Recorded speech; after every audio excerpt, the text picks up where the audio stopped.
So we're going to talk about energy tonight. I'm going to help you increase your energy. A lot of people could use more energy. So there's several things that I found that I want to share with you. That you won't be able to find this on the net because there's so much trivial information about increasing energy, mainly about stimulating your body and increasing things to kind of boost your energy. But we're going to look behind the curtain of what's really behind your low energy. But the question is, do you really want to know the truth about energy? So, because you may not like it. So go ahead and tell me if you want to know the truth.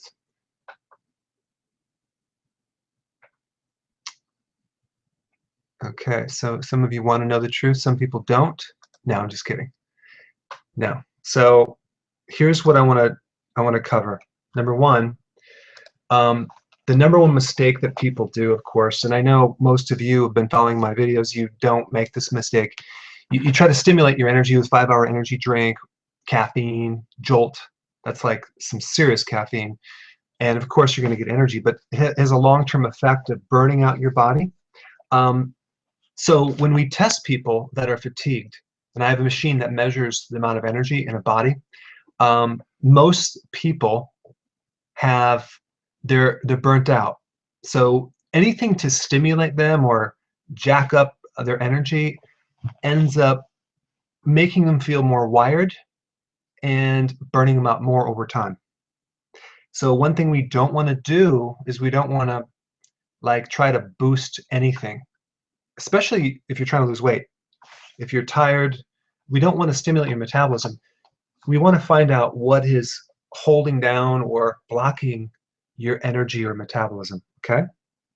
So there are several points that cause fatigue. We're going to start with this one on blood sugars, okay? So let's just kind of go into what blood sugars mean and what is normal. And people will tell you, you need to have your blood sugars about 100. What does that mean? Now, without getting too technical, it's 100 milligrams per deciliter, which basically you have about a gallon. If you're about 160 pounds, you have about 1.5 gallons of blood in your body. And you need about a teaspoon of sugar per your entire body's blood supply. So that's a pretty diluted amount of sugar. You don't need much sugar in your blood. A teaspoon for 1.5 gallons of blood. So it's very, very small amounts. But check this out. An average person in the US consumes 150 pounds of sugar per year. And I know I don't consume that much, so there's a lot of people that probably consume more than 150 pounds of sugar per year. So that's like 350-pound things of potatoes. That is crazy. So your body is not designed for that much toxic sugar. So one of the biggest causes of fatigue is obviously the sugar. So let's just explain how it works. To keep it really simple, there's a hormone from your pancreas called insulin that lowers your blood sugar. Okay? So every time you eat sugar, it gets triggered to come in there and extract the excess out of your blood and into storage, mostly as fat. So basically, I would say a great majority of fat on a person's body is really, it's converted from sugar. But there's also stress can convert to sugar too, but we're going to stick with insulin right now. Now, how does it work? You eat something sweet, it raises the sugar, and then the insulin comes in and lowers your blood sugar. Now, when this happens too often, or you eat too much sugar at one time, not gradually, it'll kind of shock the system where the blood sugars will spike up and down fairly fast, and this creates a huge strain on the pancreas, the cells that make insulin. So large amounts of sugar or refined grains are the biggest triggers. And then we also have a large amount of protein. So protein in excess amounts can also trigger insulin. And I'm not talking about 6 or 7 or 8 ounces. I'm talking about 12-ounce steak, especially if you add a potato in there. But if we look at vegetables, it doesn't create much of an effect at all. Maybe if you had, starches, yes, it would, but not kale's not going to do it, celery's not going to do it. So we really want to keep our sugars right at about around 100, plus or minus 5 would be nice. And if you can get your body in a good shape where it's running on other types of fuel sources, which we'll get into, then we could even survive on blood sugars of 85, 90. If it's consistent, that's not a bad situation. So you're not going to have something like hypoglycemia or low blood sugar. So, but it really depends on how you feel. Okay, so insulin effects on fat. It doesn't have any effect on fat. So basically, when you eat fat, insulin is not affected.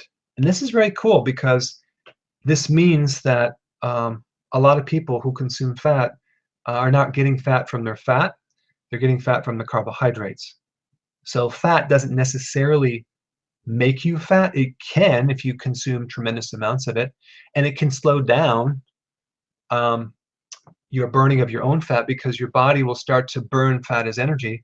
But it doesn't really affect insulin. So what does that mean? That means that if you're a diabetic or you're a hypoglycemic, low blood sugar, fat would be a very good thing to consume simply because it takes the stress off the hormone insulin. And this is what the mistake for a lot of people, a lot of diabetics, the doctor's saying avoid fat.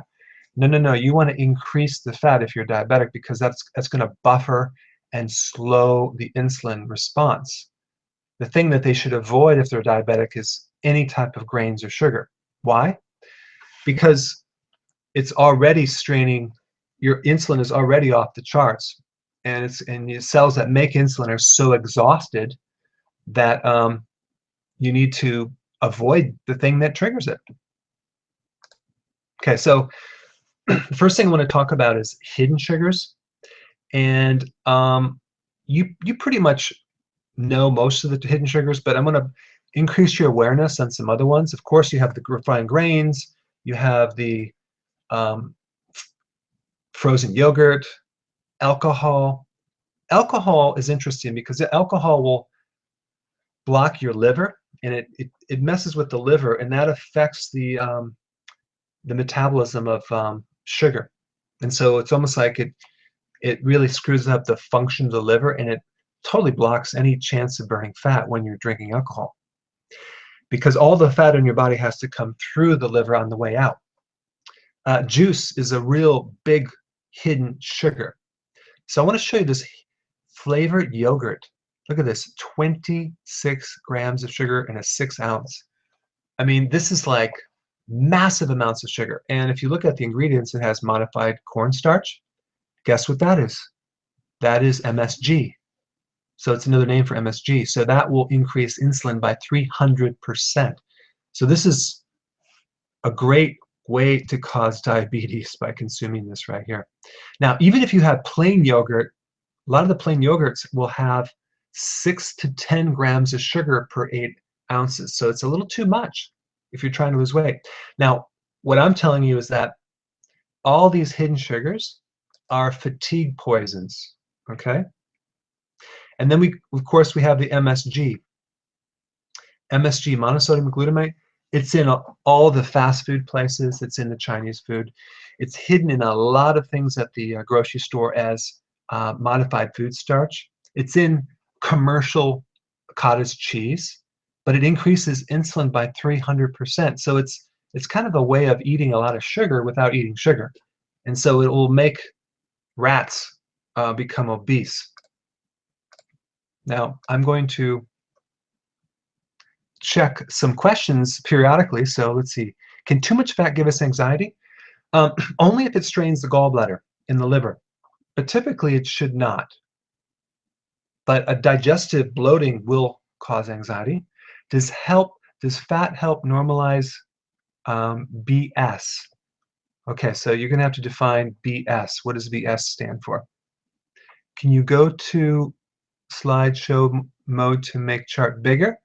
Oh, that's a really good point. Let me see if I can do that. Slideshow. I don't really know how to do that. Well, I'll tell you what, I'll send you the slides. How about that? I'll have to prepare a little bit for that next time. Okay, what about fats for someone without a gallbladder? Yeah, you have to be careful, and you're going to have to consume bile salts. I recommend the gallbladder formula because that'll really help you digest not just the fats, but I put in there factors for your stomach to help you release more bile from the liver, and I also put things in there for the pancreas to help break down the fats, certain enzymes. Okay, good. Now, BS stands for blood sugars. Okay. Does fat help normalize blood sugars? Jenna, absolutely. Yes, it will. And that's why, like, especially in the morning, if you want to establish your blood sugars, it helps your body running a fuel source it's a lot better than the blood sugar thing that we'll get into more on the food part in a little bit. Let's see. Stephanie says icon for slideshow mode is in the lower right corner. Okay. Icon for slideshow, lower corner. Well, don't see it. Sorry. I'm going to have to study that later. Okay. So MSG, very bad. Stay away from it. It makes food taste really good. Oh, check this out. The protein bars. Okay, so we have protein bars, or whatever you call them. Like, I guess they're called protein bars or candy bars, because look at 23 grams of sugar per bar. That's like, you're better off eating a candy bar. And it has right here, it says soy protein isolates. Yeah, not good type of protein. So it's cheap protein. Here's one that says pure protein, but it has 3 grams of sugar. So I think that advertisement is not quite correct. Here's something that I want to talk about. Vitamin orange juice. This is interesting because look at how much sugar is in orange juice. Tremendous amounts of sugar because it's pasteurized. And there is actually no vitamin C in the orange juice that you buy at the store because pasteurization kills all the vitamin C complex. So any vitamin C that's in there is added synthetically as ascorbic acid. But orange juice is a very, very terrible food if you're trying to lose weight and trying to get energy. Like, people recommend doing it for energy. Bad idea. I did a seminar once, and I had this guy said, well, I heard that I need to consume my sugar to get my energy. I said, who told you that? He says, I'm not sure, but it's just everyone knows that. And I'm like, well, who told you that? Well, it's in there, it's in all the publications. So he couldn't really tell me where he heard it, but his idea was he had to eat carbohydrates to get his energy because that's where you get your energy from. That is not true. That is false data. You don't have to get your energy from carbohydrates. The amount of energy you get is like this much for a minute, and then it goes back to fatigue. So yeah, you want to get your energy somewhere else. Does coffee have MSG? Not necessarily. I've never heard that coffee having MSG. Someone says I have PCOS, hypothyroid, and losing weight very slow. We'll get into PCOS in a little bit here. That's polycystic ovarian syndrome. Oh yeah, Cliff Bar is an energy bar, not a protein bar. Okay, very good point. Yeah, energy. We should call them a fatigue bar because that energy is going to make you very tired after a while. Okay, let me go to the next slide.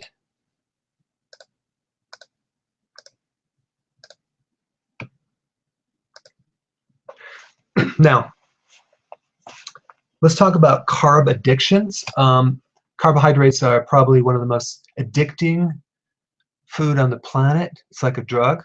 I mean, so many people are addicted to this, it's crazy. And they just have a hard time giving it up. I'm going to show you how to give it up without pain and suffering. But it's a trap. It's a very, very huge trap, because as soon as you start consuming it, you keep wanting it more and more and more. I remember one time I was probably in my 20s. I started consuming ice cream. And the next day I needed some more ice cream that night. And the next day I needed some more. And the next I was looking forward my whole day to have this Ben and Jerry's ice cream. And I started getting more tired, and I thought I slept better, but it was really a sugar coma. And during the day I started getting more tired, and it was just terrible. So I was addicted. But there's a lot of pleasure from carbohydrates, initially anyway. But it's a trap, because of the amount of camouflaged chemicals in these foods, so-called foods. They're not really foods. They're very gorgeous chemicals. They have these beautiful images of this spongy cake, and I mean, it's very aesthetic. But look what's really in there. It's high fructose corn syrups, cornstarch, modified cornstarch, is MSG, hydrogenated oils. I mean, there's really nothing in there that is good for you at all. And again, it's a fatigue poison. So when I was growing up, and I want to tell you my story, I was probably the worst of the worst. I don't think I ate one vegetable growing up until I was like 20 years old. I lived on sugar. I would raid the cupboards. That's all I would eat. But I justified it because I said to myself, I'll eat healthy when I graduate. So even in college, I would buy celery and salad, but I would never eat it. I would eat pizza and pasta. So that kept going. And I think as a child, I consumed so much sugar. I started noticing that I started getting dizziness. That was like 11 years old. I was hypoglycemic. I didn't know what it was. And then I started to get heartburn. That was the first symptom. So I started taking Rolaids. And I think I started eating some salad around them too, because I figured I have to start eating healthy. But again, I said I'll eat healthy, when I graduate. Got to live, once. It didn't really bother me too bad initially. So how many of you crave carbohydrates? And if you do crave carbohydrates, what's your justifier? How do you justify eating carbohydrates? What is the thing that you tell yourself to make it okay to eat it? Give me your responses. Says my son is learning about carbs in school being energy.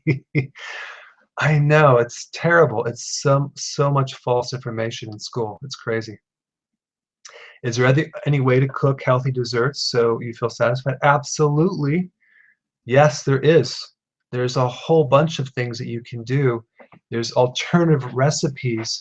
And what I'm going to recommend that you do, if you want some really good desserts, just go to Pinterest and type keto, Keto, and then desserts. Those desserts will be very, very a great replacement to the sugar. Okay, this is good. So it's Saturday. It gives me energy. It's a reward. It's comfort foods. Just eat a little bit, and I'll eat healthy the rest of the day. A little bit won't kill you.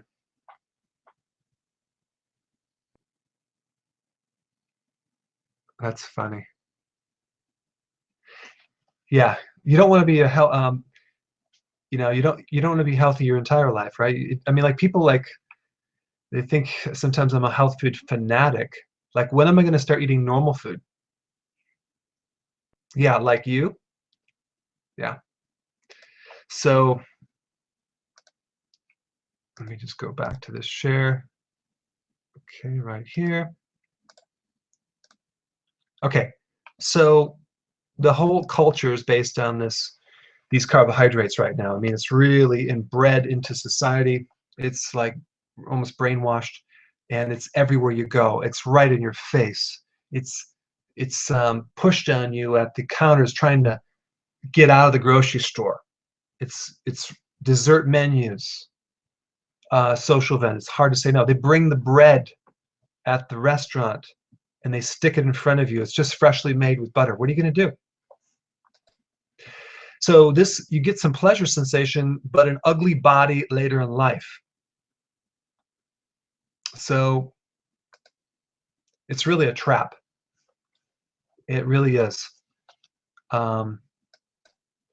Check this out. For a better life, let's see, for a better start in life, start cola earlier. So this advertising is just crazy.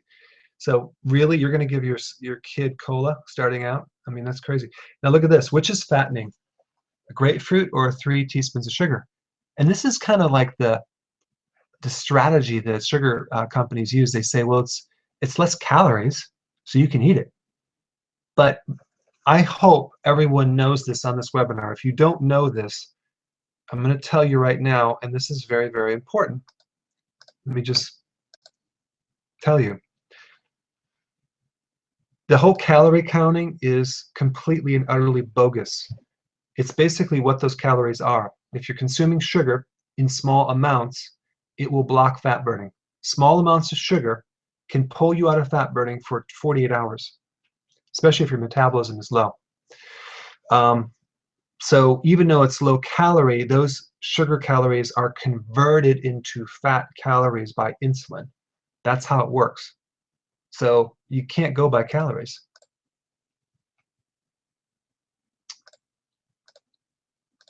Okay, let's get back to the slides. The effects on sugar, it's destroying our population. It's making everyone, turning everyone into, especially children. I mean, it's just insane. I mean, can you imagine? Not only do you get, sugar's too expensive. They don't use it anymore. They use high fructose corn syrup, which is even more deadly for your blood sugar. So here this kid's eating high fructose corn syrup, like a huge container of it, fries, meat, and bread, and ketchup and sugar. I mean, that's like a massive amount of insulin being pumping through his veins right now, and that's everything's being converted to fat. And he's retaining a lot of water too. Now let's talk about the other addiction, gluten. See, gluten is interesting because it makes the bread so delicious. It gives it that gooey, crispy, yummy taste. And it basically, it's a combination of several proteins because gluten is a protein, but it's in a carb surrounding. But basically, it traps a lot of air. So it makes it really gooey and spongy. It's like a rubber. If you took gluten, this is a demonstration of gluten, it's so elastic. You can blow it up with air. You can stretch it like a rubber ball. That's what you're eating. That's what makes it taste so, the texture is so good. So gluten is a huge addiction because so many people love bread. I mean, I remember, I think early 30s, I was driving on the street. I was eating a loaf of French bread by myself. I was down on that thing. I don't even understand what I was thinking. And I knew my stomach hurt so bad from that because of the allergies. Gluten has been modified in the US and other countries, and it can really tear up your stomach and act like a microbe and cause arthritis and a lot of diseases, celiac, and a whole bunch of other arthritic type symptoms. So gluten will put you in some serious pain. So here we have the top foods that are so pleasurable that will give a person so much pain if they keep eating it. It's a trap. So my story. It's my story. As a kid, I would live on sugar. My grandmother was the best cook. She would cook me these huge cakes. Look at this. This is like a train cake. This one's a guitar cake. I seriously, I would eat the whole thing every year. Consume massive amounts of sugar, and then I start getting heartburn. Then I get an ulcer. Then I started having digestive problems. Then arthritis. This is when it's probably 25, 26. And the arthritis was in my fingers and my back. My eyes were bloodshot. Couldn't sleep. Chronically fatigued. I was going down. So that was my story. I had so much fatigue. It was crazy. So basically, I have a lot of the symptoms that a lot of patients have. And so I can relate to them. I want to quickly just answer any questions. Now, some people are asking, can you consume Ezekiel bread? Ezekiel bread is a lot healthier because it's a sprouted bread. And I think it's fine for some people. If you're trying to lose weight, you probably don't want to do it. But yes, gluten was modified genetically, and it's been changed, and that's why we're having such a problem in this country. Because in the olden days, when we had the original grains, were much easier to digest. Someone says I can tolerate bread if I make it myself. Well, you could probably tolerate it if you could grind your own grains, and then make your own bread. But because the flour that you buy to make the bread sits on the shelf for 6 months, so it's pretty bad. Stephanie asks, how long did it start to feel better? Oh, it took me years. It took me years to feel better because I didn't know what was wrong. I'd be driving down the street, and I would be with my wife trying to figure out, maybe we should go to that health food store. And I'd be driving the street and see this yellow building called the Health House. So maybe they can help me. Go in there, come out with a bunch of pills, start taking more vitamins. I had a warehouse full of vitamins. I was trying to find something to get my energy boosted, but I had no one to evaluate why I was fatigued. I actually probably was the most unaware patient that I've ever had. That ever was. I was like, had an absence of information on health. It was terrible. What about organic wheat? Well, that would mean it's non-GMO, but the problem is that these grains will suck your energy. They make you tired. I don't have a sweet tooth. I have a crunch or snack craving like nuts and popcorn. Well, you can do the nuts, and how about some celery? Or you can bake some cheese, and that's crunchy. And there's some other snacks you can do with in the dehydrator with onions as well. But it took me years to start getting better until I found a doctor in Philadelphia, an alternative doctor, who checked me and said it was my liver. And that made so much sense to me. And that's when I started to get some seriously, I started seriously getting interested in getting better, and obsessed about learning myself. So I started going to every single seminar, reading everything I can, because I started to feel better. And I'd never stopped learning. So let's see, I've had, what about whole grain bread with nuts? Now, sorry, that's why I said before the seminar, do you want to know the truth, right? This is the truth. You can't do it. It's not good right now, especially with if you're trying to increase your energy. Okay, someone says, I tried the keto diets for 2 months, can't digest fat, so I started bloating so much and had pain. Yeah, like you have to have a good gallbladder to digest those fats. So you're going to have to take the gallbladder formula and start to cut down on the fats, because you have to be able to digest the fats. How long does it take for someone who ate sweets all their life to get into ketosis? We'll cover that right now. Let me just pull up my slides. Well, not quite right now. I want to talk about the insulin symptoms first. Now check this out. Insulin is one of the root causes to a lot of illnesses. Look at this: fatigue, loss of vision. I mean, think about the symptom of a diabetic. They lose their vision. Parkinson's, depression. There's a type of, it's called diabetes type 3, where you deplete the oxygen in your brain, and you start getting dementia and problems with your cognitive function. So that's very common when you consume a lot of sugar. But that can be reversed if you change the way your habits. Heart attacks. Why? Because of the conversion. Like anyone that has high cholesterol, I will guarantee they're eating too many carbs, because it's almost mathematical. If you just cut down those carbs, the cholesterol comes right down, and so does the triglycerides. It's like it. In fact, you wouldn't even necessarily need to give up any eggs or any fat. Just cut out the carbs and it will come down.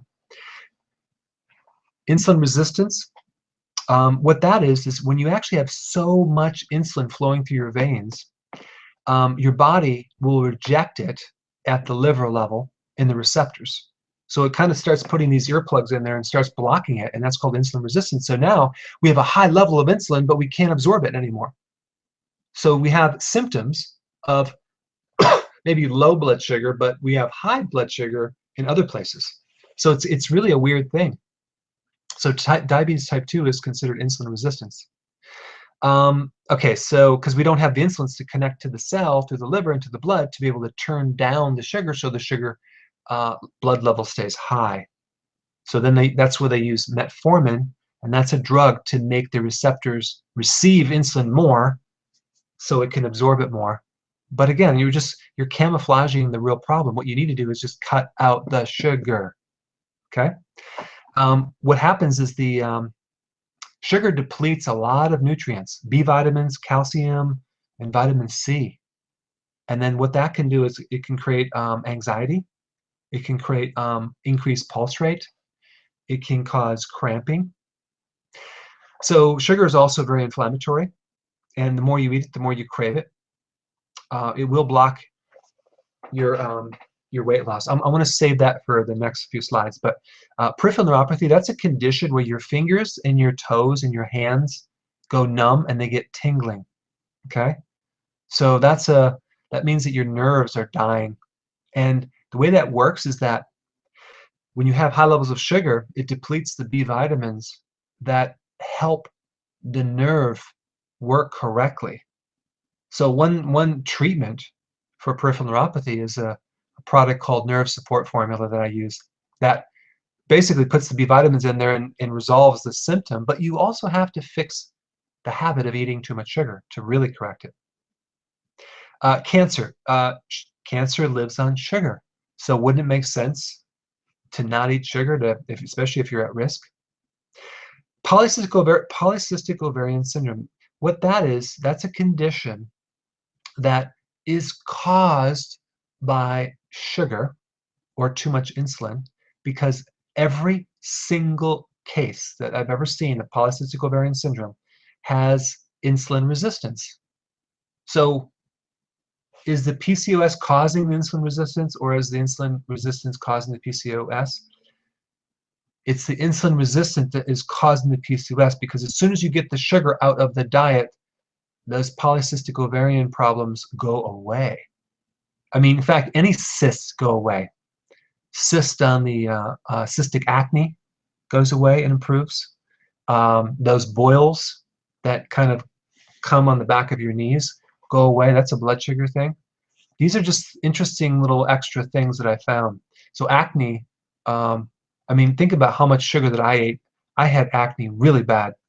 If I only known better, that would have been a lot better, because I tried to cover it up with my hair, and it was just terrible. Bloating, weight gain, high cholesterol, hardening of the arteries, a fatty liver, high blood pressure. Why does it cause high blood pressure? Because insulin, and this is like well researched, insulin will raise the blood pressure. So, and also the amount of sugar that you consume in there will alter the electrolytes as well. So when you eat sugar, you retain sodium and you deplete potassium, thereby increasing blood pressure and increasing pulse rate. Dementia, we talked about that. Brain fog, definitely brain fog. I mean, I remember I was getting married, and we were going to go find some cakes, and this is in San Diego. We were trying to find a wedding cake. And at that time, I was okay with eating cakes. And we started sampling cakes. And then we went to a restaurant, an Italian restaurant, and they had a pizza, they had cake, they had wine, they had dessert. And we kept eating and eating. And then we look around, and everyone was going away, or they were leaving. And this guy with this tray of all the cakes, he was going past us, and he says, "You guys want to sample one of these, because we're going to shoot these out?" And of course, I didn't want to waste all that good food. So we started consuming all those cakes, to the point where when I went home, my heart was pounding out of my chest because I depleted all my potassium reserves, and I couldn't sleep the entire night. And the next day, I woke up all just swollen and puffy because of the water retention. So again, that was very, very bad. Okay, so let me double check. Any questions? Garbanzo beans. You know what? Garbanzo beans are not a bad thing to consume. They actually have no sugars, and they do have some carbs, but it's low glycemic, and so you can do some of those. And even in a, you can also do some kidney beans if you want, especially if you're a vegetarian, and you can also do hummus. How much natural sugar should you consume, such as an apple? You shouldn't consume any natural sugars. I know that's pretty hardcore, but if you're trying to lose weight and trying to increase energy, what I'm telling you in this webinar, if you will just follow it and just feel the energy, you won't go back. I have so much energy, I will never go back to my old habits because now I know what it feels like. And I went back and forth to convince myself. But unfortunately, apples have 19 grams of sugar. So some people have a sensitivity like I do, and I can't do any fruits. Maybe you can, but I would try to like bring it down to zero if you could. Does sugar cause polycystic kidney disease? I don't know, but I know that if you can cut out the sugars and change the diet, you will be greatly improved, because I've seen that happen over and over and over. I don't know if it's just the sugar or a bunch of other things. Okay, so someone says, I want a keto diet for 4 months now, take ox biles, have great energy, but difficulty inhaling, especially in the morning. Okay, so that means that your pH is too acid. Okay, so let me explain what I mean by that. When you're doing ketosis, and I have some videos on ketosis, that means you're eating no sugar, okay? You're going to start generating a lot of acids in your body, because ketoacidosis means that you're breaking down these particles into fat, and then it's breaking down into these acids. So your pH will not be alkaline, it'll be too acid, and your breathing will be, you might need more oxygen for that. So the way to resolve that is to take an alkalizing mineral, take some calcium, magnesium. Just take, I would suggest taking before you go to bed, but you can even take it in the morning. Take 1 or 2 before you eat, like about an hour before you eat, because you don't want to take it with the meal. So that will alkalize you a little bit, and then you'll start breathing better, okay? Because you're too acid. Most people are too alkaline. Okay. But breathing problems, that's an acidosis situation. Let me see if there's another question. Yeah. I thought in your 7 Principles of Fat Burning, the book that you wrote, you recommend an apple a day. Sheila, you're right. That is in the book, but I changed the recommendations. So I updated the book. That recommendation, I'm constantly adapting and improving things. So yeah, that's not a good idea. I'm sorry. Marie says, what about berries? Well, if you're trying to, well, just hang on there. We'll get to that. Xylitol, totally fine. What about gluten-free? Well, the problem with gluten-free is that, yeah, you'll get rid of the gluten and it'll help your digestion, but it's still going to be grains, so it's still going to turn to sugar. So what about sweet potatoes? No, only if you're trying to gain weight would I recommend sweet potatoes. Mark says grains are on the food pyramid. Yes, they are, and the food pyramid is really the same as the feedlot pyramid, and it's highly political, and I do not go along with the food pyramid at all. Let's see, I had ketoacidosis from metformin. Wow, yeah, that's one of the side effects, because it creates actually it creates lactic acidosis, which just makes you really acid.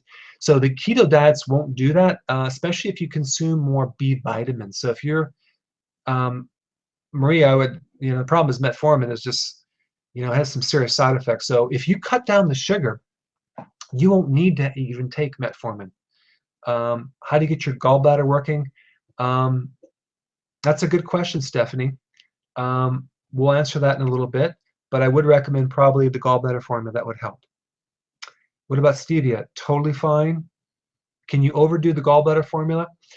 Well, sometimes, because the gallbladder formula I have is slightly alkaline, if you have already an alkaline stomach and you take it, you may feel a little bit of kind of indigestion with it. So if that happens, just take one for breakfast, and then you'll be fine. But I added betaine hydrochloride in there, so it shouldn't be a problem. How do you feel about coconut nectar? No, that's a hidden sugar, unfortunately. You guys have some good questions here. Since I went off sugar and carbs, I have had a ton of energy and my cravings have gone away. Linda from Arizona, that's awesome, and that's my experience too. What about the wheatgrass juice powder? How can I sweeten that? Well, you don't want to sweeten that. You want to just put it in some water and just chug it down. But it's pretty smooth. Okay, so someone says that I'm convinced that sugar is my big problem, managing my energy. But how is it that when I go on a juice fast, my energy skyrockets? Well, that's because, let's see, aches and pains disappears when I sleep. Great.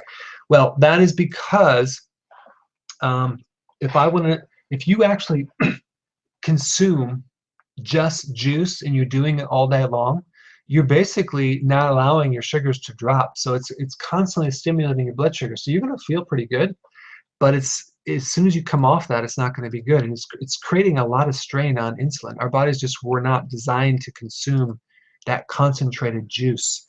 So, I mean, think about it. I could drink Gatorade right now, and I could feel really good from that. I mean, it brings me up because it gives it might bring my my energy up, but it's going to come down.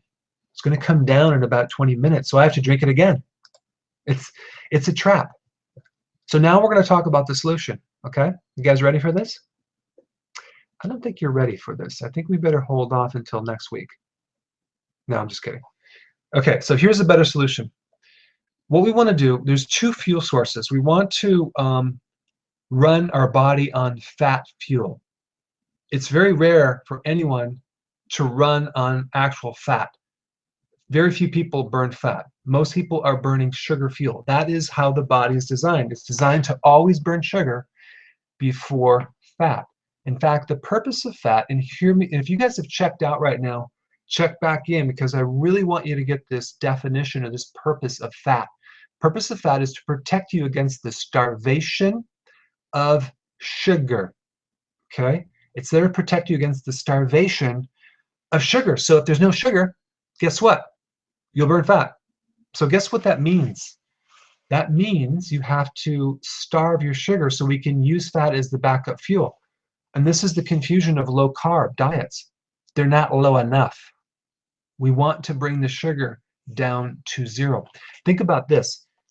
Fat has 3 times as much energy than sugar. Your brain can run on the breakdown of fat called ketones, and it's a cleaner fuel source. Sugar fuel is diesel fuel. Fat fuel is a wonderful, clean fuel. It's almost like one of those electric cars, because it gives hardly any exhaust. And when I run my body on fat, my brain is so much sharper, and I don't have this heaviness in my head and that funky, weird lethargy. So what I'm telling you is, if you want to increase your energy, this is the #1 way to do it, is to change over. Now, how do we do that? We're going to have to cut out the sugar completely and utterly. And I'm talking about the hidden sugars. I'm talking about the fruit. I'm talking about the bread, the pasta, the cereal, the cracker, the biscuit, the waffle, the pancake, the muffin. But that's the bad news. The good news is you can consume alternative foods to those that you like. On my videos, I have a lot of different alternative foods. I have a pizza, I have cookies, recipes that all have no sugar. There's even a little on my website, you can download a book on alternative recipes that I have. So I will give you a lot of alternatives, but it has to not involve sugar. Okay, so that's really the strategy that we're going to do to increase your energy. If you're doing a low-carb diet and you still have a little sugar in there, your body will start feeling kind of like weird, because you'll like start craving sugar because you'll have low sugar. In order to burn fat, you have to starve your body of that sugar. So now your system is not running on that up and down blood sugar thing anymore. So you don't have the highs and lows. You don't have the fatigue. You don't have the hypoglycemia. You don't have the irritability anymore. This process of converting over could take 2 weeks, though, because your body has to make new enzymes and new cells to break down fat. So it's not going to happen overnight. But let's say you did this for 2 months and your body is in the fat burning mode, right? And then one day you drink a half a glass of orange juice or half a glass of wine or a cookie. Not many calories, but that will enough to bump you out of fat burning for 48 hours. And the reason for that is that it took a while to get into ketosis, and it's very easy to be bumped out of it. What you probably should do is hang in there for a period of time until you hit your goal weight. And then once you're close to that, see how many carbs you can get away with. Because by that time, your system will be a lot better. You'll give your pancreas a chance to heal. So low carb versus no sugar is what we're dealing with. We want to go no sugar. We don't want to go low carb. This video, this webinar is beyond the low carbs. And so you want to start reading labels, the ones that say, read the sugar labels, and you want it 0 or less than 1 gram. Okay? All right, so any question on that? Let me just make sure you guys don't have any questions.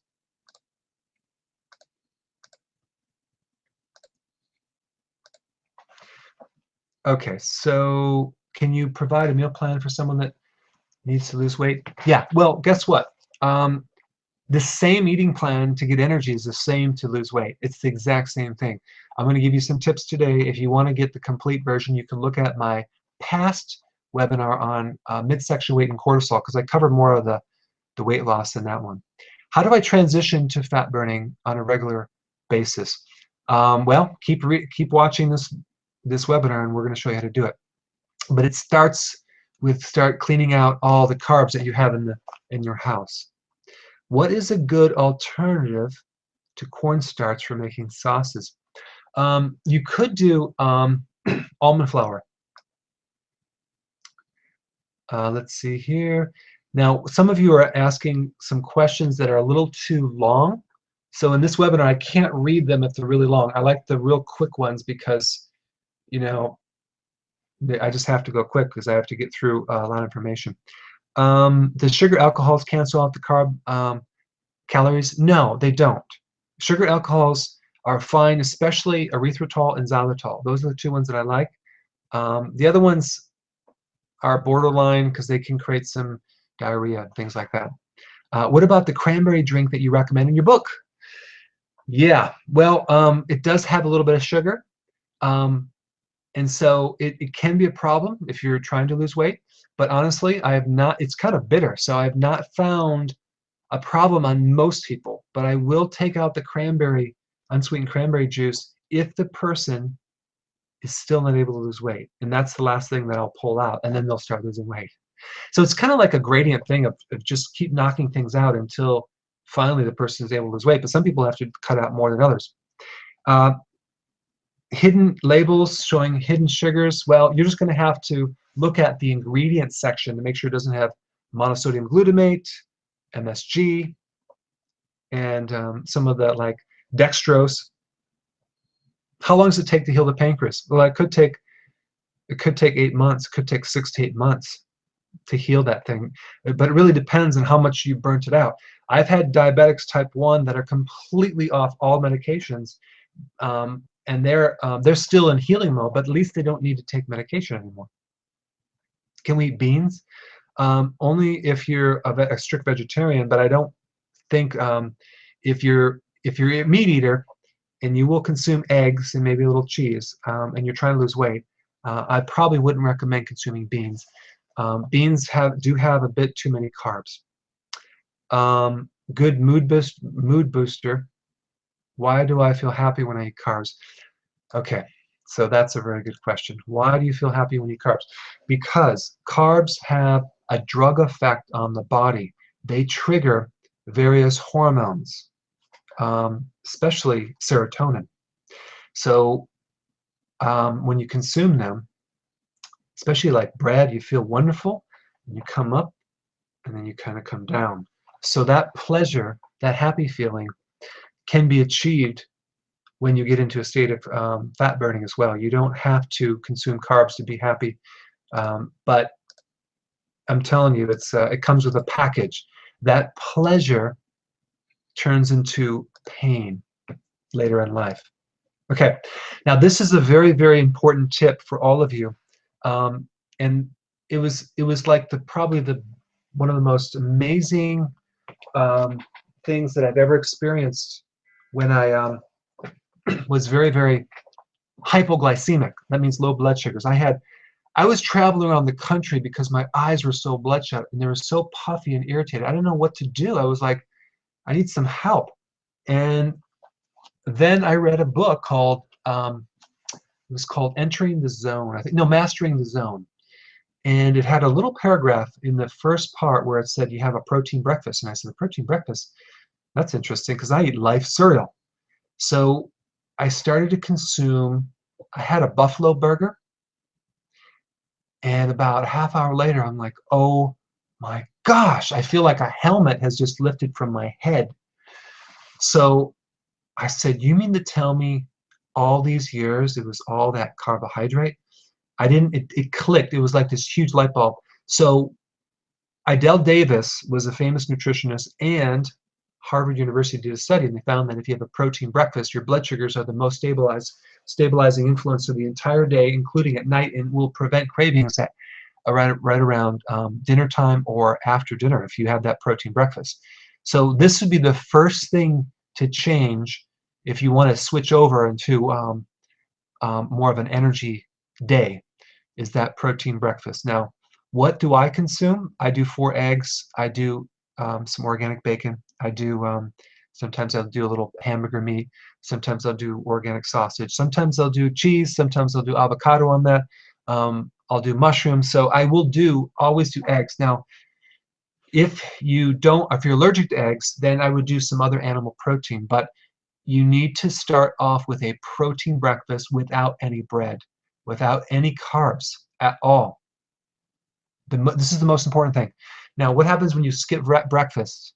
Very, very bad, because you are going to end up being highly irritable right around lunchtime because your blood sugars are going to crash. So consume something, but don't stuff yourself, but have something. So this is a very important tip, the protein breakfast. Okay? And if you consume a protein breakfast, and let's say you're hungry right around 11 o'clock, then that means you should have added more fat to your breakfast. Maybe some cheese, maybe some coconut oil, maybe you need to add avocado, maybe some peanut butter. Add a couple more eggs, to your diet. But you want to be able to go from breakfast to lunch without starving. Okay? So this tip alone, if you're not doing this, will be huge. Huge. Your cravings will go away just with that. What do you eat for lunch? I would start it with a huge salad or a vegetable. Always have the vegetable first. Put whatever you want on it. If you want different types of vegetables and things like that, olives, whatever, and then have a little bit of protein with that. What do you do for dinner? Same thing. Keep it simple. What do you snack on? Maybe some cheese, maybe some nuts. But we don't want to go into the carb angle. We don't want to go into the fruit. We want to stick with some vegetables and protein right now. And your energy will start coming up. Okay? So now I'm going to quickly go into the rest of the seminar because I've spent a little too much time on the sugars, but I hope you got the point, and I think it was important. Let's go into sleep. This is the other cause of fatigue if you're not sleeping. If you're not sleeping, it'd probably be a good idea to watch the last seminar I did on the midsection weight and the cortisol, because I talk about sleep and stress and what to do. But sleep is necessary for the recharging effect for energy. Normally, we're supposed to go to bed at 10:30. That's the normal circadian wave. If you miss that and you go to bed like at 12:30, you miss the wave. You're going to have to wait a little bit before you're tired sometimes. So if you can follow this rhythm, this circadian wave, you can work with your body and have a better sleep. So you want to be in bed by maybe 10:30, start going to sleep, boom, sleep for 7, 8 hours, and you wake up. That's the ideal scene. If you have a sleep problem, how do you get rid of it? Well, there's a couple things you can do. One, change your diet, number one, sugar. And then the other thing too, we have to look at why you're not sleeping. It could be stress, it could be sleep apnea, which is a kind of a obstruction from your breathing because your back of your sinuses are kind of swollen. And these are just remedies that I recommend for sleep apnea. It's a D3K2 gallbladder formula, that combination. Again, I talk about this on the cortisol seminar, but I'm just going to quickly go through it right here. If you have a lot of stress and you can't wind down easily, do the adrenal night formula. That thing will put you right out. I take one right before I go to bed, and within 5 minutes I'm out. And go to the website and get it. You just need one before bed. Hot flashes will keep you up. Ovarian support formula, take 3 before bed, and you should not have a hot flash after that, because it supports the pituitary and the ovary and the adrenal all in one combination. Now, here's something interesting. If you had a history of being an athlete or a lot of activity of exercise as in high school or college, but now you're not as active, what happened, you stretched out your mitochondria. Those are the little energy factories in your cells. I mean, they've adapted to this incredible energy, and now your body holds a lot more energy than you're using, because maybe you're sedentary. So with those people, which includes myself, I was in the military for 5 years, plus wrestled in college, plus in high school. So I have to constantly use up that energy. I can't go to work and go home and go to bed. I have to go and get on my bike every single day, or go run, or go to the gym and work out. So just realize that I have to use up that energy, or you might want to use up your energy so when you go to bed, you don't have that excess energy at 2 o'clock in the morning while you're looking at the ceiling. Okay, stress. There's an acupressure technique that I have combined with the adrenal night formula. This, again, I talk about this in the cortisol seminar, but this really will help you sleep, and it's a tool that you can use before you go to bed, just to pull stress out. Okay, I just wanted to review that.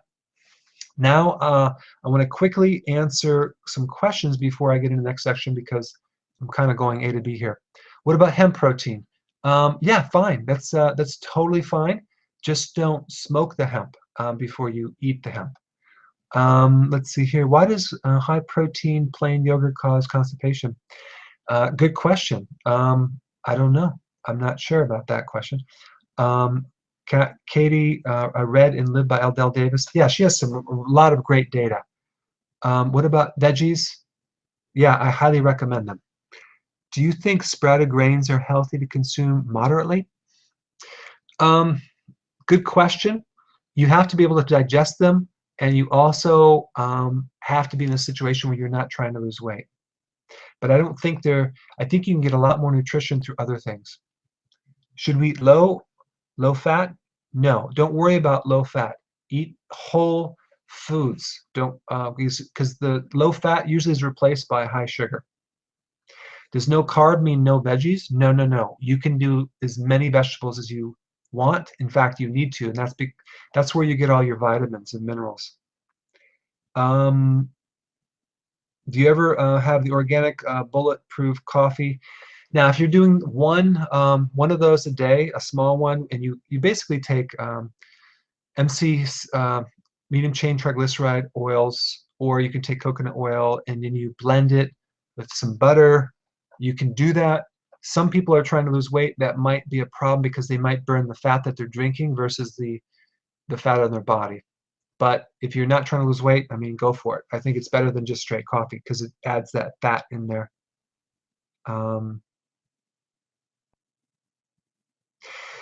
What do you do for sugar cravings? Exactly what I'm talking about now will get rid of your sugar cravings because you're going to avoid sugar, and then your body's going to switch over to burn fat. And the way that you know that you're burning fat is you crave no sugars. Okay. Is the circadian rhythms the same for night owls? Yes. It's the same for everyone if you're on planet Earth because we're all set to the same patterns because we're on the same planet. Late cramps at night, simply take some calcium, magnesium, and that should handle it. If it doesn't, there's a video on cramps. There's 4 different causes. Just ordered the Adrenal Night and acupressure tool. Can't wait to try both. You're going to love it, Nina. I use both each night, and it works really good. I use that tool. My wife's like, would you please just put that tool away because you need to work on my back. But I actually use it on my spine before I go to bed. It's kind of like it's like a self-massage. Okay, good. Dark chocolate. Dark chocolate doesn't have caffeine, but it has a stimulant. So it will boost you.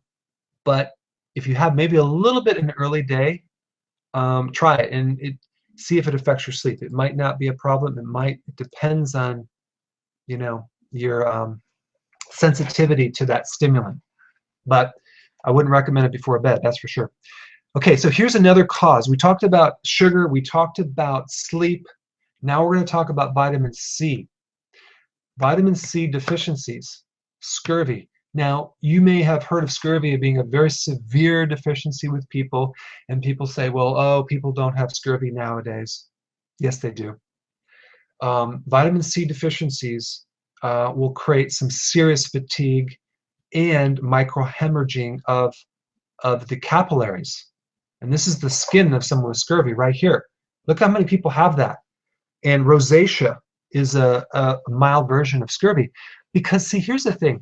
You don't want to wait until you're a full-blown massive vitamin C deficiency scurvy, where your gums are all spongy and bleeding and you're getting nosebleeds.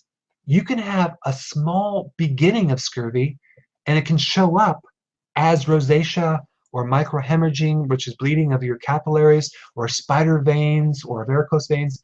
That's all a mild version of scurvy.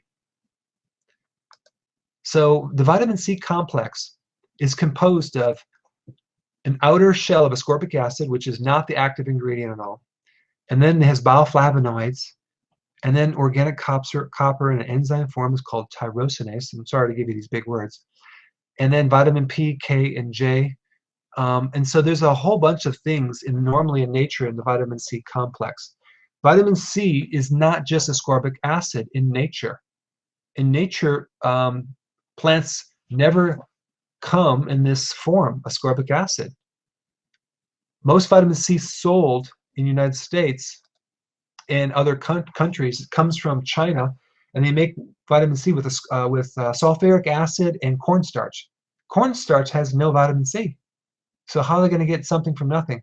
They make it synthetically. Now, there's a lot of people that take ascorbic acid and feel better from it when they had the flu. But it's not because of the ascorbic acid. It's because of the acid. I believe that most people tend to be a little too alkaline, and when they take more acids, it stimulates the immune system because it increases these things called phagocytes that help stimulate the immune system. There's even another therapy out there called hydrochloric acid therapy, where they inject you with hydrochloric acid. They drop your pH, and you can heal from a lot of diseases from that. So I think it's really the benefits of ascorbic acid. The problem taking ascorbic acid is it creates deficiencies of these other factors. I had a patient who had cancer, and so he did ascorbic acid therapy of 100,000 milligrams injected.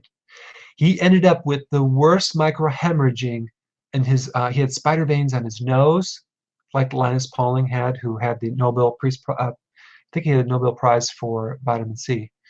It creates deficiencies of these other factors. Now, why am I talking about this? I'm talking about it because if your vitamins have synthetic vitamin C, and the way you know that if it's more than 100 milligrams on your bottle, and it doesn't come from actual food because it says in the label, then that could be one of the reasons why you're tired, because it'll actually create a deficiency of the other factors, and vitamin C is needed to build adrenal hormones. The adrenal glands need vitamin C as the material, the precursor. So one problem, taking the wrong type of vitamin C will create a weakness within the adrenals and cause adrenal fatigue. On the other hand, a stressed out adrenal will deplete the vitamin C reserve that you had and cause fatigue. So vitamin C is necessary to actually improve your energy and to get rid of vitamin C issues. I'm sorry, like vitamin C deficiency issues like the scurvy. So vitamin C is in fresh citrus, watercress, peppers, papaya, kiwi, which again, we're trying to get rid of the fruit. Cruciferous vegetables, that would be like kale, broccoli, Brussels sprouts, and organ meats. Yeah, I know. I didn't know that either until I looked that up. Liver. I can't eat it, but I mean, if you like liver and organic, that wouldn't be a bad idea. Vitamin C is also very necessary for collagen production. So let's say you have varicose veins or spider veins, and you want to get rid of them. Well, you had loss of this collagen, so you would need to take a lot. You just want to start increasing your vegetable content to get the vitamin C necessary to build up the collagen to get rid of those spider veins. But this loss of collagen that happens in the spider veins also is happening in the larger veins. It's happening in different places. You could have a nosebleed. It's happening in the skin as rosacea. It's happening in the arteries. Yes. It can even happen in the arteries of the brain, the arteries around the heart. And guess what your body does to heal that microhemorrhage? It creates a Band-Aid. Guess what that Band-Aid is? Cholesterol and calcium. So all these clogged arteries and these plaquing of the arteries, that they only happen in areas where there's microhemorrhaging because of the vitamin C deficiencies, because of the mild version of scurvy. People that have these clogged arteries do not consume the quantities of vegetables to get the vitamin C to prevent the microhemorrhaging and thus prevent the clogging of the arteries. So it's not the cholesterol that you're eating that's clogging the arteries. That's late on the chain of events, because the cholesterol really only goes to fix, the purpose of cholesterol is to fix the damaged arteries. So this is a kind of probably a new theory for you that that's like the underlying mechanism to heart disease. I really believe it's a vitamin C deficiency, and it can be created from adrenal stress or a lack of eating enough vitamin C foods. And you think you're drinking your orange juice in the morning getting vitamin C, you're really not. Or you're taking your vitamins, you're not getting your vitamin C because it's synthetic. It's ascorbic acid. That's not the real vitamin C. Vitamin C is destroyed by the process of pasteurization. Well, think about it. All the orange juice is pasteurized. It's heated. Your adrenals store vitamin C. Now, I threw a lot at you right now, so I have to quickly kind of go through and see if you guys have any questions, because I hope I didn't confuse you. Okay, what about therapeutic grade lemon oil? I think that's great. Or lemon juice. I love it. You know, my favorite type of lemon juice would be volcanic. I think it's called volcano lemon juice. I actually have some in my refrigerator right now. I think I'll have some after this webinar. All right. Let's see. Do you recommend? Someone says, do you recommend 200 grams of fats per day to get into ketosis? No, no, I don't recommend. I suggest you watch the ketose video that I have on that because I go into detail, and that'll answer that question because I still have a lot more to cover. How do you get your body alkaline or acid? By eating correctly, and your body will go to the right pH. So you don't really necessarily have to eat more of one thing versus another. Unless you're like doing ketosis and your body is becoming more acid, you might need to alkalize it with more vegetable and more calcium. How much vitamin C is in the wheatgrass? It's actually in the, here's the thing, the wheatgrass juice is a very concentrated powder. So you're getting a lot of vitamin C from that, but you don't have to worry about the amounts because it's in a very complete complex. So you're going to get what you need from a teaspoon a day, at least. Can adrenal fatigue cause fatty liver? Yes, because the high cortisol. Can we eat zucchini? Absolutely. Turnips. Yeah, you can have turnips. Anytime I have leg cramps, I use vinegar. It helps. Yes, because when you drop the pH, you mobilize the calcium, and that will go right into your body. Smart. But if the magnesium will cause diarrhea. Yeah, I know. That's pretty bad. Can you buy a vitamin C supplement? I'm going to recommend not buying a vitamin C supplement. Instead, get a food concentrate that has a lot of vitamin C in it. Probably the thing that I would recommend is the wheatgrass juice powder. Why? Because it not only has the complete vitamin C complex, it has all the trace minerals. It's grown on ancient seabeds. It is nothing is heated over 106 degrees. It has the B complex. It has all the vitamins, not just vitamin C. But that will give you a lot of vitamin C complexes. It's called wheatgrass. It's organic wheatgrass juice formula. You can go to Dr. Berg and check it out. How much weight should we be losing per week? 2 pounds would be really good. If you have a slow metabolism, it might be 1 pound. So only get vitamin C from veggies? Yes, that's correct. That is correct. Yes, very good questions. Very good questions. Okay, good. We're making good progress here. Let me try to click this thing here. Okay. Check this out.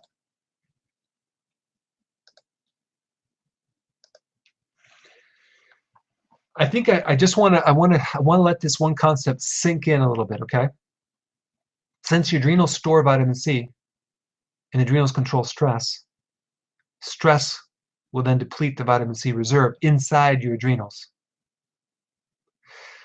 But you're going to be okay because if you keep the amount of vegetables very high in the diet, having at least 7 to 10 cups a day, like I do, you don't have to worry about it because you'll get your vitamin C. If you enhance your diet with some wheatgrass juice, you're going to be fine. You can actually get all the vitamin C you need. So the adrenals will be happy. So you don't necessarily want to just do an all-protein diet because it's not enough vitamin C. Okay. Spider veins. We talked about that. Varicose veins, we mentioned that. That's a vitamin C deficiency. Now we're going to talk quickly about the thyroid. A slow thyroid can cause a problem with fatigue. But here's the catch-22. Most thyroid problems are secondary to either a gallbladder problem because the bile is deficient, and the way you know you have that is if you have right shoulder pain, you get bloating, you get constipation, you have night blindness, it's hard to see at night, you eat and you feel like you're not satisfied after you eat, you get bloating, burping, belching after you eat, then you know you need some help with the gallbladder. You can either do the gallbladder formula or avoid what I'm recommending with the foods or a combination of both so you can start healing that area of your body. High estrogen from an overactive ovary will also cause a slow thyroid. And that's why when you're pregnant and you have a baby, your thyroid gets messed up because of the massive amount of estrogen. Well, guess what food will lower estrogen? Cruciferous. Guess what food they tell you not to consume if you have a slow thyroid? Cruciferous. So what you want to do, you can either consume the cruciferous and add sea kelp. That's what I would do. Add some sea kelp to the diet when you're doing cruciferous. There's a product I have called cruciferous complex that has sea kelp in it. But cruciferous is anti-estrogen. So it cleans up the estrogen. So it's actually really good for the thyroid. And the last cause of a thyroid problem would be an overactive adrenal, but that's more autoimmune. And I have a lot of videos online about that. If you have that problem, you can watch those. But I wanted to get into this last part of the webinar because I have 10 minutes to go. Okay, so because we're dealing with energy, we're dealing with mood, some people are irritable and edgy. That means they have low blood sugar. If they were to follow some of the recommendations that I'm recommending, that problem would greatly improve. The other thing that they should consume is vitamin B1, and that would be either a nutritional yeast that you can get from the health food store. I do have it in my Adrenal Day formula as well, but that gives you the natural B1 to help reduce stress. Anxiety, that's an adrenal issue. Low serotonin, that's when you do the acupressure on the adrenal. Depression, that's typically an ovarian or a thyroid issue. I'm going to talk more about the ovary in a little bit, but because there's a seminar I'm going to be doing in 3 weeks that I want to talk about. And then brain fog, that's a high blood sugar situation. Your mood should improve when you follow the recommendations that I talked about, especially the protein breakfast. Okay, so now I am going to show you an energy technique. Okay, so I'm going to talk to you right now. Let me just make sure that you guys don't have any really important questions. Started taking brown kelp from Maine. I think that's awesome. Raw cruciferous is not good for the thyroid. True, because it depletes iodine, but why not just add some sea kelp? Add some sea kelp. That's all you need to do. You're not going to get a goiter, I promise. A goiter comes from low iodine. You don't want to consume brewer's yeast. You want nutritional yeast, Bill, if you want to get the B vitamins. Okay? Okay, so now I'm going to ask you guys a question. I'm going to teach you an acupressure technique for energy. The good news is I have a video of 3 demonstrations of the acupressure technique. Okay, so I'm going to walk you through it right now, and then I have a video to show you on 3 people. I'm going to demonstrate. I did this video this morning, and you can see 3 people. We took their energy from low and brought it up high. Now, how does this work? How can you raise people's energy with acupressure? Well, one of the causes of fatigue is an immune problem, an immune system problem. Here's how it works. Let's pretend that you had mono. Mono is infectious mononucleosis. It's a virus that invades the tonsils, usually when you're in high school or college. And one of the symptoms for that is fatigue. So let's say you had mono. So you had a virus, and you get tired. And then 20 years later, you go through stress. Certain stress states, especially losses, will cause the adrenal to cause viruses to come out of remission. And you could cause one of the symptoms of mono, which is fatigue, later in life. So some of the viruses can manifest as a fatigue, not just an infection, because viruses are not alive. You can't kill them. They go in remission and out of remission. They're a little piece of genetic material wrapped in a sack. And they come out when you're tired, burnt out, and you're stressed, and they come out and beat you up. So there's 3 main locations of viruses on our bodies.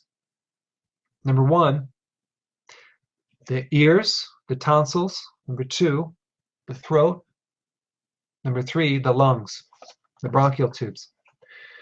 So this acupressure technique works on the principles of opposites, and it works on the opposite side of the tonsils and the neck and the back. And you can stimulate these locations in a way to help free up stuck energy that you had in the past. So we're going to walk you through this, but you have to answer a question first before I get into it. And what I want to know, out of all the infections that you had growing up as a child or a young adult, where did you have it mostly? The tonsils or the ears, the throat, or the lung? Can you go ahead and answer that? Yeah, Epstein-Barr virus is mono. So go ahead and answer. I want to know from you of where did you have the biggest problem? Was it in your throat? Was it in your tonsils? Or was it in your lung? Okay, so some people had their tonsils removed. Well, I wonder why you had them removed. Did you have a tonsil problem, or did they just take them out? Okay, you can have herpes. Yeah, that's a virus. Okay, ears, tonsils, throat, tonsils, throat. Wow. Tonsils. Everyone's tonsils, throat, lungs, ears, tonsils. Okay, this is going to be good. You guys are going to be really happy you're on this webinar, because this is going to really help you. So now, here's what I'm going to show you right now. So this is how you do the technique. Number one, you want to location of the fatigue. You want to locate where you're tired right now. Go ahead and email me right now. Where are you tired? Is it in your head? Is it in your eyes? Is it in your chest? You might say it's the whole body, but where are you tired? Where's the fatigue located on your body?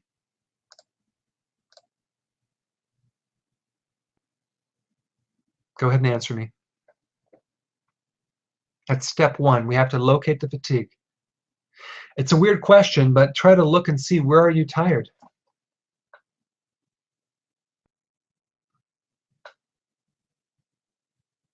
I guess this is a delayed thing.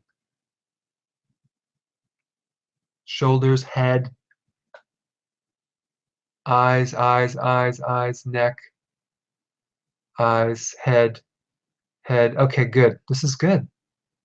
Shoulders. Okay, now this is interesting. This is actually very fascinating to me, because I've never surveyed this many people, almost 400 people, and they're all saying the same thing. I mean, check this out. People are tired. This is weird. You have fatigue in your eyes and your head. Why isn't it in your whole body? Why is it just in that location? Well, I'll tell you why in a second. But some of your fatigue is not coming from your blood sugar problem. Some of it's not coming from your sleep. It's coming from your immune system. Okay, next question. I want you to rate your fatigue on a scale from 1 to 10. 10 being full of energy, 0 being no energy. Give me a number right now. Okay, so number 1, we locate the fatigue. 2, we rate our fatigue. And 3, we're going to do some serious acupressure on these points that I'm going to show you next. And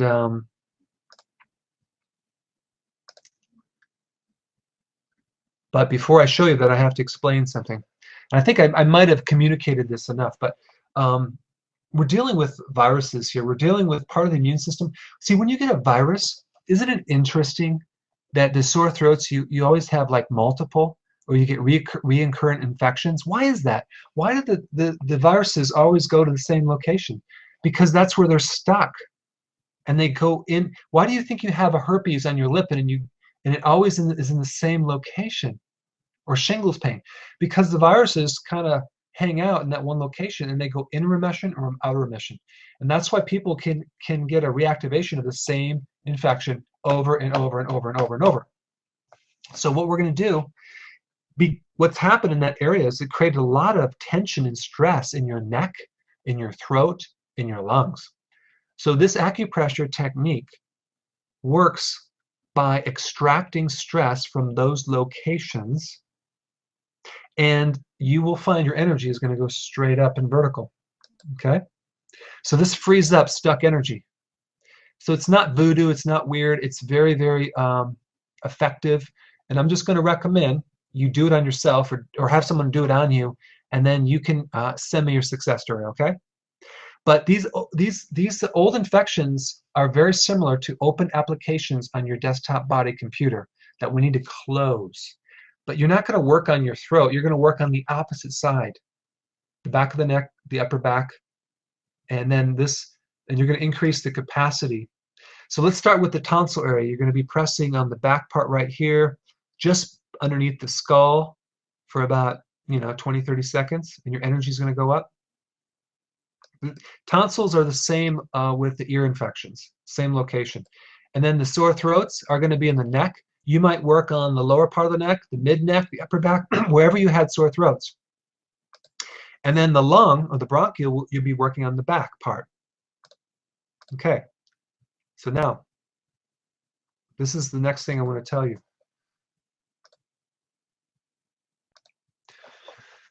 I have this demonstration. It's already close to an hour and a half. What I can do is I can play this right on this webinar for you. It's 17 minutes. Or I can send you the link so you can see the video after this webinar. And the other option is I can end off very shortly, and I can just play it as the last thing. I can play it. The problem with this video is there's a delay of 30 seconds, or no, it's yeah, I think it's like a minute or two. And so it kind of the problem is that if I play it, I have to wait. So it's when you open up a video into this program, there's a huge delay, and that's why I'm hesitant about playing it. So I want to know if you guys are okay with me sending you the link right now so you can watch it, or do you want me to try to play it in front of you? So let me know. Okay, everyone's like, send me the link. Well, someone says play it on the webinar. Okay, so let me do this. I'm going to send you the link right now so you have it, so you can watch this, because because some people are sleepy. Okay, so let me just send you the link right now. Let me see here. Let's see if this goes to you. Did you get the link? Send everyone. I think that went in. Let me see. Did you get the link? Okay, don't watch it exactly right now, but just save the link and put it on your computer right now. Did you get the link? You got the link, right? Yes, do send the link. I just want to make sure I just sent the link. I want to make sure you have it. Okay, good, you got the link. Okay, don't watch it yet. I'm not done with the seminar, the webinar. Okay, because this technique will blow you away. It's a part of my acupressure technique, and I wanted to share some more information with you right now. Okay, you'll be able to watch the 3 things, and you can do this yourself, and you will be blown away, and your energy will increase. You either need someone to do it on you, or if you have the acupressure tool, you can do it on yourself easily. Okay, now I've been doing my own acupressure techniques for the last 25 years. I've trained 2,500 doctors in the last 25 years. So I've developed a lot of different techniques with acupressure. And I'm showing you one tiny little piece of it right now. But I'm doing a seminar in 3 weeks, October 3rd, at a hotel down the street. Some of you that are watching are local. Some of you are not local. So I'm going to be recording this seminar. Okay. This seminar is going to be from 12 until 4 on a Saturday on October 3rd. And we're going to be teaching you how to do acupressure on your body and other people. I'm going to break it down so anyone can understand this. It's going to be my first time I'm actually going to be revealing the entire system. Each hour is going to cover a different thing. We're going to talk about the acupressure for the endocrine system, the body types, how to do acupressure on the adrenals, the ovaries, the thyroid, the liver, how to handle PMS, menstrual cycle issues, how to handle heavy periods, how to handle thyroid issues. And I'm not going to claim to cure anything. This is just acupressure on the glands. No one does this. They don't work on the glands. They work on acupressure points. We're not going to do acupressure on acupressure points. We're going to do it on glands. It's called acupressure because it's done without needles and it's using your hands. But it's an amazing technique, and you can really create some serious effects on your body and other people as well. So it's on the body types. It's also I'm going to show you on how to get rid of any pain instantly. Chronic pain, I'm going to talk about referral pain, which most pain is referred from different organs. We're going to show you how to do that. We're going to talk about how to loosen up any muscle in your body without stretching it, how to free up any joint that's stiff, how to handle nerve pain, chronic pain, systemic pain. That's like fibromyalgia, how to get rid of inflammation with acupressure, how to stabilize your mood with acupressure. But this is a physical thing, not a mental thing. If there's a physical reason, like let's say your ovaries are a problem and that can create PMS, well, I'm going to show you you literally can bring someone so high you have to scrape them off the ceiling because it can really affect the mood. We're going to talk about how to pull out a lot of stress out of your body. Would any one of you be interested in learning some of these techniques? Just comment. Because of the delay, I'm going to keep going. How to handle headaches, low back pain, neck pain, knee pain, ankle pain, mid-back tightness, fibromyalgia, plantar fasciitis, chronic pain, all this stuff. I'm going to teach you guys. I found that my patients can learn this technique better than some of the doctors that I've trained. So I'm going to teach it and I'm going to record it. Okay? The seminar, the cost of the seminar is going to be $250 because it's 4 hours after October 3rd. But if you wanted to get the information, if you get it before, it's $99. And that includes if you wanted to come out to my seminar. And even if you are in a different location, let's say you're in a different state or something, you can still, people are going to be flying out for this seminar. But it's only limited to about 75 people, so between 50 to 75 people. So we're not going to do a really big seminar because there's going to be a lot of hands-on. But even if you can't make it, it will be recorded, and you can have access to it if you want to get it. But I wanted to mention that because a lot of people over the years have asked me, like, how do you handle this? And I'm like, oh gosh, if you could only do the acupressure on you, that would really handle it. But they're not in the area, and so I developed a do-it-yourself version, and that's what I'm talking about here. So it's going to be 4 hours. It's going to be my complete system.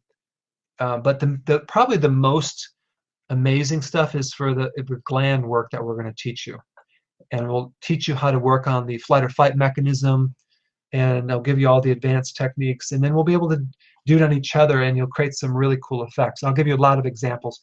I want to be able to bring people up and work on old injuries as well, because part of working on people is to list all their old injuries, whiplashes, surgeries, because there's a technique to get rid of that as well. And that really enhances sleeping. Okay? So I'm going to just send you the link. If you're interested in coming out or you wanted the seminar, you can sign up for it. There's basically a pretty good discount before you come to the seminar. And then after October 3rd, it's going to be the regular fee, which is $250, which is not that bad anyway. But okay, so I just sent the link to, I don't know if you're going to get it here. Let's see. So tell me if you got that link. I'll give you more information about the actual seminar. So again, why don't I write a book? Because the problem with the book, it would take me way too long to write it versus deliver it with a video. And in fact, you might ask, how come I have so many videos online? I have like 900. It's because it's a lot easier to create a video than to write a whole description. So it's just because of my time. So I'm going to do the video. It's going to be a seminar. It's going to be local in Virginia. I was going to do it at the Gaylord Hotel, but they wanted $2,000 for the tea and coffee. I mean, the tea and water.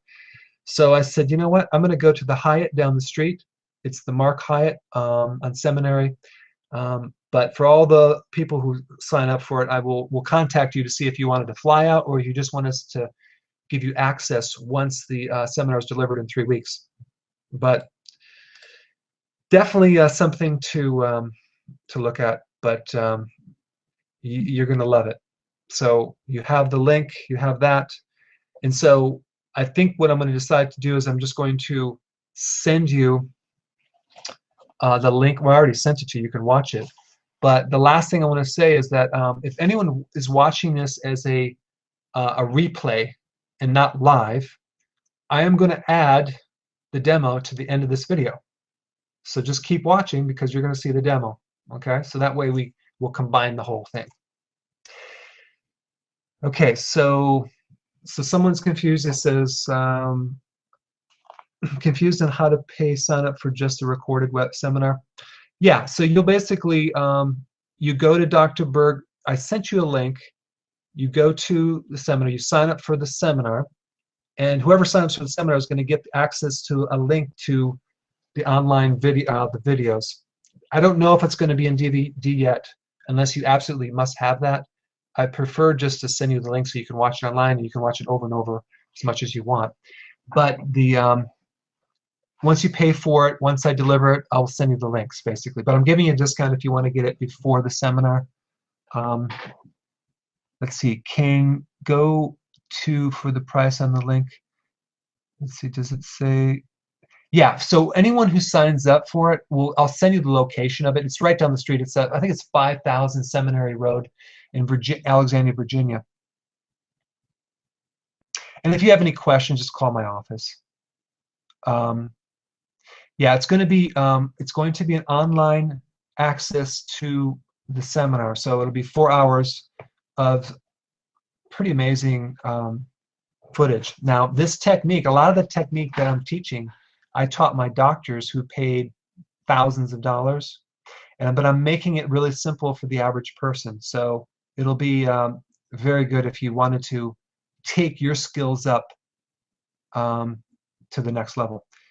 So the $99 will include the both. If you wanted to fly out to the seminar and the links together, they're not a separate fee. So if you wanted to come out, you can. If you're too far away, then you'll just get the links. Okay. All right. Well, thank you so much for sticking in here an hour and a half. You guys were wonderful, and I appreciate your attention and your compliments. I really enjoy that.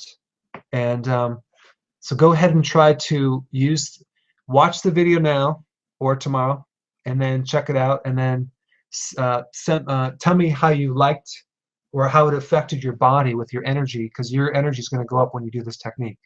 All right? All right. Have a wonderful night, and we'll talk to you guys soon. Hope to see you at the seminar. Hey, it's Dr. Berg here. I'm going to demonstrate this technique on increasing energy. So we have our patient right here. So tell me, you're on a scale from, well, first of all, right now, you're a little tired, right? Right. Now, you did sleep last night, but you're still tired. That's correct. So step one, we want to localize where the fatigue is, like locate where you're tired. What part of your body? My back, the upper part of my back, into the mid part of my back, and then down to my shoulders and arms. Okay. So that's the location. So step one. Step two is to rate it, 10 being full of energy, 0 being completely exhausted. Give me a number. 4.5. That's pretty low. So he is tired. So now the next step is to ask him, out of all the infections that he had growing up, because we're looking at the immune system, out of all the infections, did you have more tonsil problems, throat, or lung? Tonsil problems. Okay. Was it like when you were a kid or maybe a teenager or anything? Around teenager and probably teenager into early adulthood. Okay. Did anyone ever tell you you had mono? Guess they have. Okay. So I'll explain that in a second, but let's go ahead and do the treatment. It's a 4. So I'm going to have you sit right here for me and face that way. And you can do this to yourself if you have the massage tool, which is right here, by leaning back at the level of, if we take the tonsils are back here, we're going to draw a line and do the back part. So we can do this right here, or you can have someone just take their fingers and press exactly right into the opposite location of where he had the tonsils, a tonsil problem.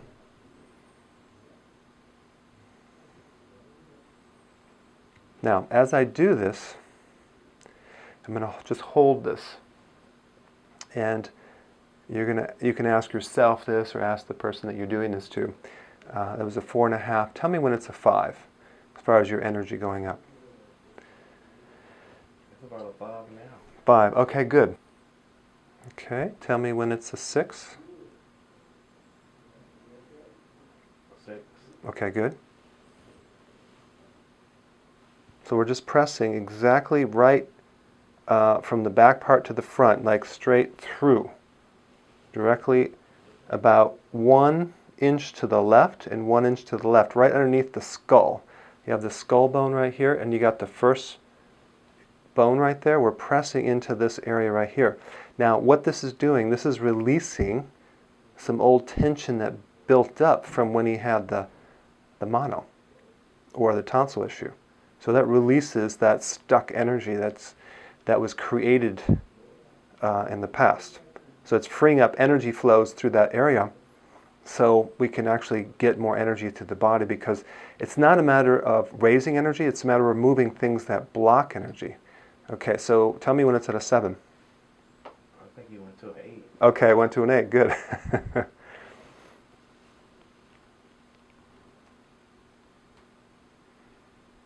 Tell me when it's a 9.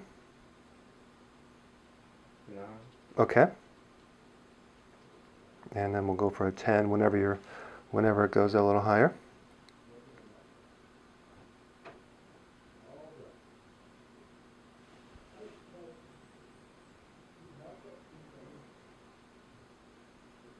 I believe it's at a 10. Awesome. Okay, good. So you can sit back over here. You can sit down right here. Okay, so do you feel a little bit different? I do. I feel more energized. Your eyes look more awake. And they looks brighter in here. Awesome. That is awesome. Now, what did I just do? Very, very, very simple. Mono is a virus. You can't kill a virus. It goes in remission and out of remission, which means it kicks in under stress, and then when stress goes away, it kind of goes out of remission, so it goes dormant. Okay. So these viruses later in life can kind of partially come out and create different effects on the body, whether it's arthritis, actual pain, even fatigue. Because if you think about what is the biggest symptom during mono, it's fatigue, chronic fatigue. I had mono so bad I wanted to either die or get rid of it. I was like exhausted. Later in life, when you go through stress, that virus kind of comes out of remission, but it doesn't show up as a full-blown infection. It shows up as one of the symptoms you originally had, and fatigue would be one of them, or stiffness. So you should feel loose in there. You should feel brighter, and it just lifts that energy. Now it sounds almost like, voodoo or magical. It's not. It's totally physical, and all I'm saying is don't believe it. Just do it on yourself and see what happens, especially if you had mono. That's like a no-brainer. Also, the other thing that this actually helps is fibromyalgia, big time. So people that have like achy joints and stuff, it helps. But it'll just perk someone right up, just like in their head, they'll have like more energy. So that is an example of how to increase energy by handling the immune system from someone that had tonsil issues and issues with fatigue. Oh, thank you very much. Well, thank you. You're welcome. Okay, in this next example, we have someone with fatigue. Thank you very much for having the fatigue so we can demo. 10 being full of energy, 0 being no energy. Give me a number. 6. 6. So it's not terribly low, but it's not very high. Let's step 1 is locate where the fatigue is. What part of your body is tired? I don't know. It's a good question. Isn't it? Yeah. Everything. I mean. Okay, so it's all over. It's not in like the eyes or the head or the body or the feet or Probably a little more in eyes. eyes. Okay. Yeah. Okay, so it's about a 6. Yes. Okay. Now, out of when you're in your history, out of all the infections, throat, tonsil, lung, where was it? Throat. Throat. Okay. So very simply, I'll show you what to do on this one. Let's have you stand up. We're going to draw a line in the back part of the throat and press directly into different areas in the throat. Like we'll start here, and then normally it'll be a little tender, but we're just going to hold and just sustain pressure in there for about an hour. No, I'm just kidding. About a minute. Now I'm going to come a little lower because I want to find out where the tightness is, and it's right here. It's right at the level of about, this is like C5. Right there. And it's more on her left side, which is interesting. So I'm just going to press on the opposite place to the throat, which is right on the back part. And so we're discharging pockets of old energy that are entrapped in this area of your body, especially if she had repetitive sore throats. So she may have not have had that, but it's an area to free up a lot of energy. So now, 6. So just tell me when your energy is a 7. That's better. Good. Yeah. Good. Would it be a 7? Sure. Okay, good. Now the next question is, tell me when it's an 8.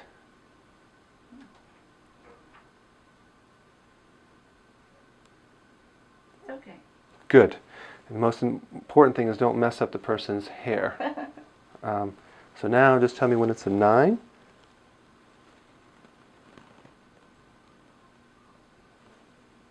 A little hard to tell, but I can tell slight improvement. Okay, good.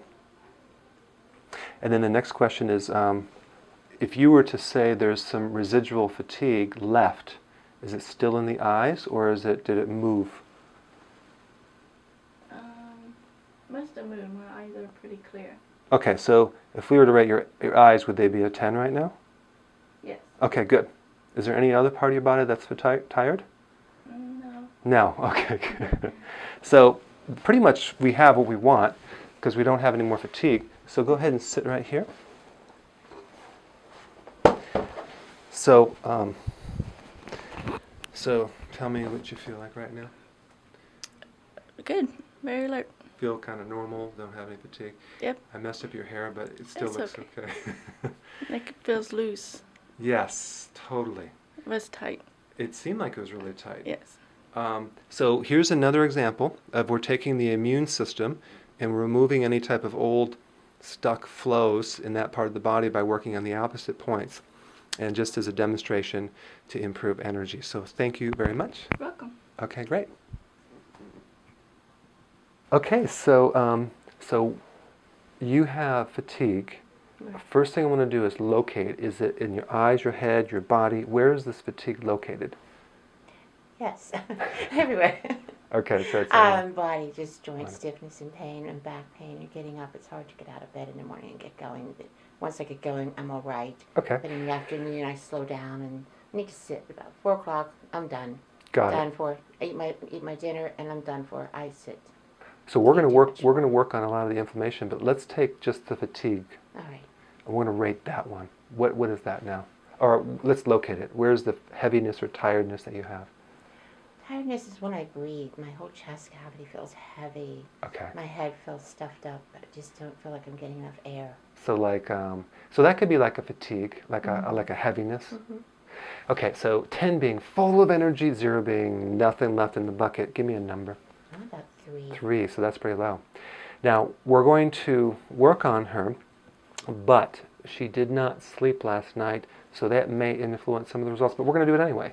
Now, out of all the things that you had growing up as a child, ear, which is the same area of the tonsils, tonsil, ear infections, throat, lung, which one did you have? I had all of those. Okay. Out of all of them, what was the worst?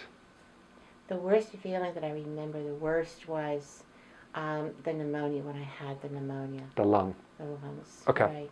So now what we're going to do is we're going to do some acupressure on the opposite side of the lungs, which is the back part. So if you could just stand right here for a second. Now, we could use this, and if the person's doing it themselves, it would be the medium one, and they can lay back on this, and then someone's going to have to lower this as they come down here. But I'm going to do it with my hand. I'm going to take these 2 fingers, and we're going to do the opposite. These are the lungs, so we're going to do the opposite part. So I'm going to have you stretch back, stretch, look up to the ceiling. Good, go forward for me. And so we're going to stretch and stimulate the back part and go down slowly. Go back, stretch, stretch, stretch, stretch. Good. Go forward. Good. And then back all the way. Good, go forward. And then back. Go forward. And then back all the way. Stretch, stretch, stretch, stretch. Good. Go forward. And then back all the way. You got it. Go forward. And then back all the way. You got it. That does not want to move. That doesn't want to move. No. Go forward. And then back all the way. Good. Back all the way. See, we can use this too. Good. Back all the way. Good. Go forward. So you see we're pressing back and we're holding it for a second or 2.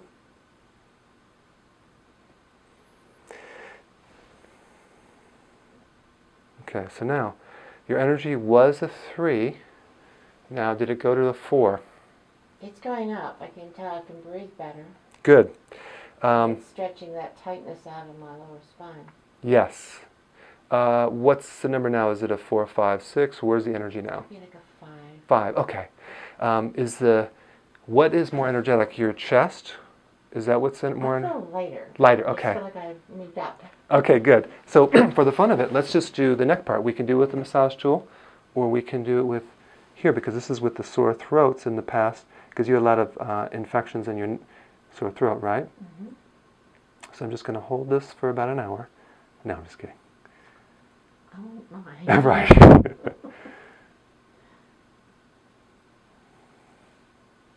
That is the area that it shows on x-rays that my neck is not in the right place.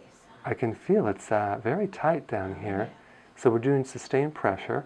Again, if you were doing it yourself, you could actually use that tool. But right here, you feel this one right here? On the left. Yeah. So I want to know if that energy that went from a 5 to a 6 yet? Well, not there yet. Okay.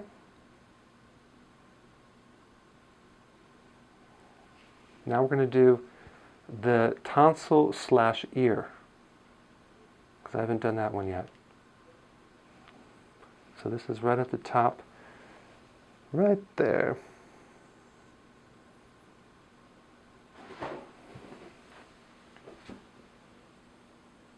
And tell me what happens with this one. Strange feeling just from all the way down my throat. Neat. How about your energy? My head hurts right where your hand is. There's your a right hand, like a headache. There's a lot of There's tension there. right Crunches. here. I'm just going to do a little stretching right here. It feels like your neck. Have you ever fallen on your tailbone? Yes. When you fall on the tailbone, the energy gets stuck up here, and it makes it very tight. And that's what it feels like to me. So I have to loosen it up because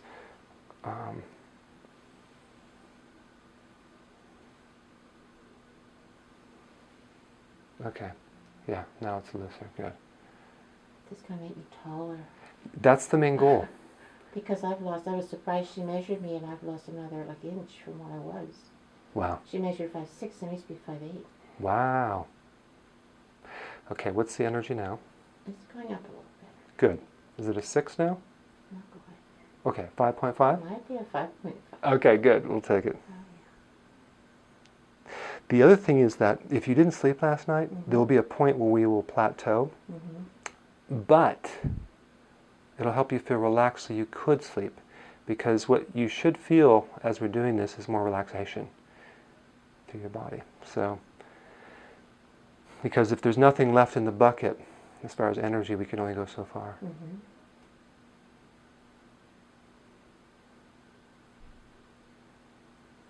But since she's had a lot of ear, sinus, throat,